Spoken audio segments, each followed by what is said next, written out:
চট্টগ্রামের পটিয়ায় যৌতুকের চাপ সহ্য করতে না পেরে মেহেদি অনুষ্ঠানের কয়েক ঘন্টা আগে তরুণীর আত্মহত্যার ঘটনায় হবস্বামী মিজানুর রহমান মোর্শেদকে পটিয়া থানা পুলিশ অবশেষে গ্রেপ্তার করেছে। মঙ্গলবার রাতে সিলেট থেকে তাকে গ্রেপ্তার করা হয়। সে উপজেলার হাইদগাঁও ইউনিয়নের ৮ নম্বর ওয়ার্ডের মফিজুর রহমানের পুত্র।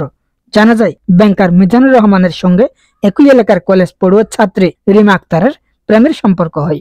উভয় পরিবার তাদের সম্পর্ক মেনে নিলেও হবস্বামীর যৌতুকের চাপ সহ্য করতে না পেরে মেহেদি অনুষ্ঠানের দিন গত ২৭ জুন রাতে তরুণী ঘরের দরজা বন্ধ করে সিলিং ফ্যানের সঙ্গে ওড়না পেঁচিয়ে আত্মহত্যা করেন। তরুণী মৃত্যুর আগে একটি সুইসাইড নোটও লিখে যান। এতে যৌতুকের বিষয়টি সুস্পষ্টভাবে লেখা ছিল। পটিয়া থানার ওসি জসিমউদ্দিন জানিয়েছেন, যৌতুকের চাপ সহ্য করতে না পেরে মেহেদি অনুষ্ঠানের দিন রাতে তরুণী আত্মহত্যা করার ঘটনায় থানায় একটি মামলা রেকর্ড করা হয়েছে। ঘটনার পর হবস্বামী পলাতক থাকলেও অবশেষে মঙ্গলবার রাতে তাকে গ্রেপ্তার করা হয়। বৃহস্পতিবার সকালে পটিয়া সিনিয়র জুডিশিয়াল ম্যাজিস্ট্রেট আদালতে তাকে প্রেরণ করা হয়। Mubarak Uddin Nayan, the Cox News, TCN desk news.